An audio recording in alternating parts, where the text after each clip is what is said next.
이런 점에서 생각해 봤을 때 시장은 지금 25bp 올리냐, 50bp 올리냐, 혹은 최종 기준금리가 5.25%냐, 5.5%냐에 눈이 멀어 작은 주가 변동에도 시장 분위기가 크게 출렁이지만 결국 우리가 투자하는 나스닥 기술주들의 펀더멘탈에 집중하면 외부적인 요인으로 인해 주가가 하락하면 오히려 좋은 매수 기회임을 다시 느꼈습니다. 안녕하세요. 투자를 기록하는 구호개미입니다. 최근 금리 전망이 계속해서 악화되고 채권 금리가 끝없이 오르자 화요일 미국 증시는 오랜만에 큰 하락을 보였지만 수요일은 다행히 매도세가 잦아들어 변동성을 줄였습니다. 수요일 미국 증시는 FOMC 의사록 공개 이외에 별다른 지표 발표나 이슈는 없었으며 FOMC 의사록 내용도 지난 기자회견 때 말한 것과 크게 다르지 않았습니다. 그동안 채권 가격이 폭락해서 그런지 수요일은 채권 시장에 저가 매수세가 들어오며 채권 가격이 소폭 반등하고 채권 금리는 잠시 조정을 보였습니다.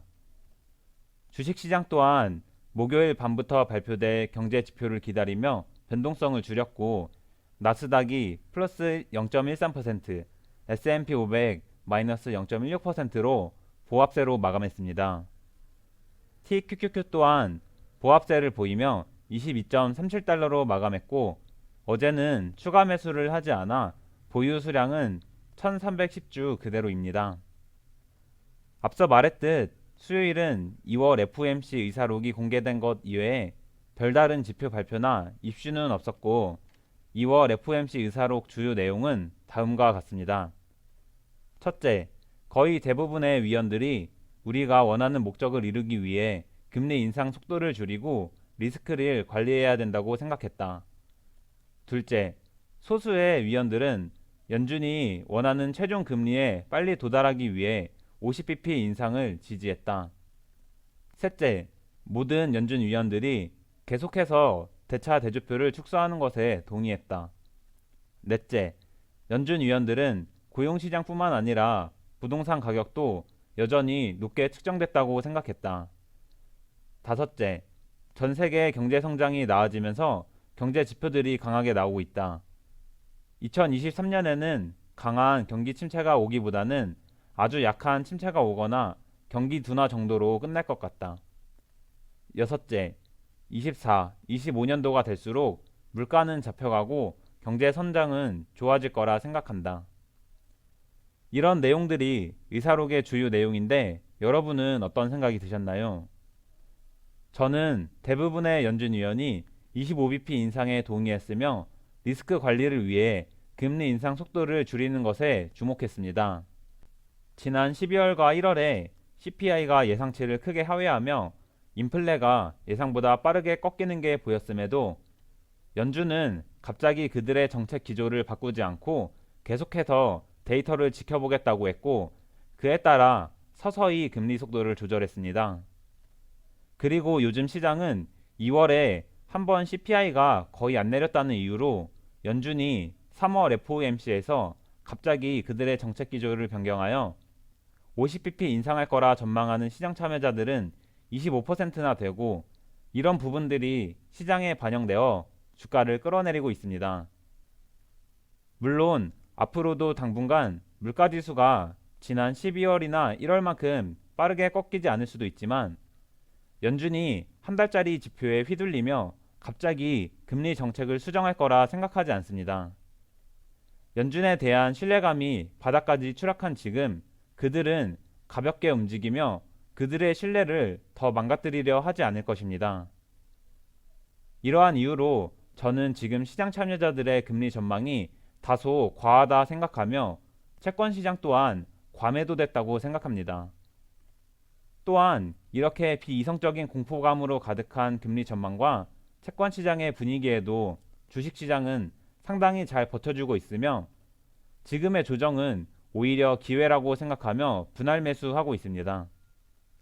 하지만 저의 관점과는 별개로 시장에는 여전히 암울한 금리 전망이 가득하고 월가는 계속해서 비관론과 공포감을 시장에 주입하고 있습니다. 이에 따라 시장 참여자들은 계속해서 암울한 금리 인상을 전망하고 있습니다.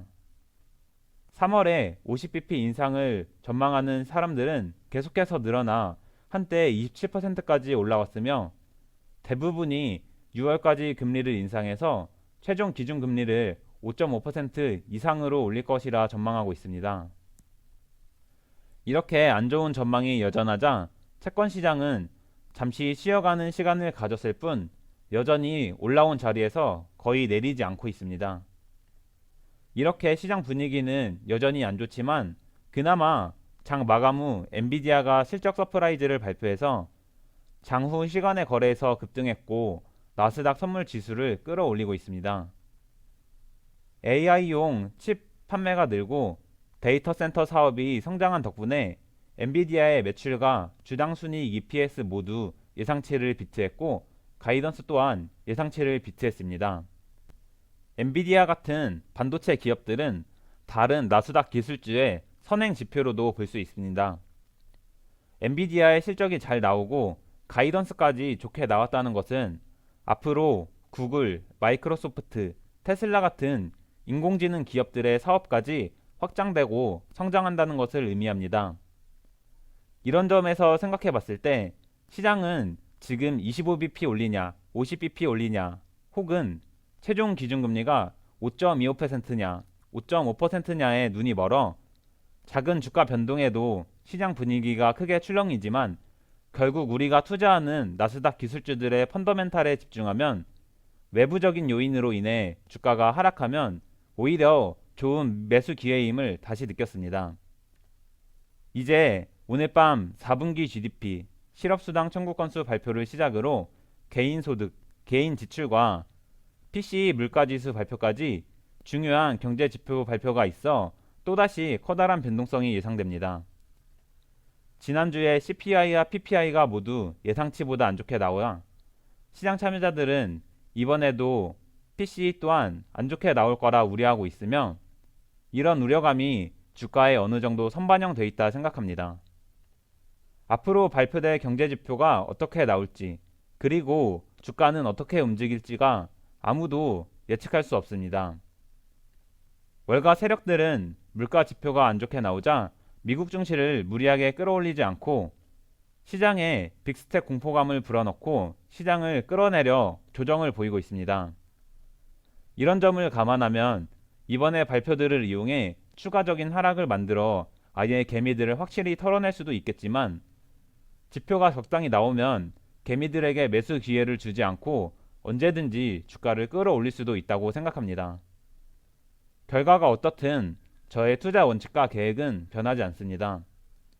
주가가 무리하게 오르면 추격 매수하지 않고 상승을 즐길 것이며 주가가 하락하면 감사한 마음으로 계속해서 분할 매수할 것입니다.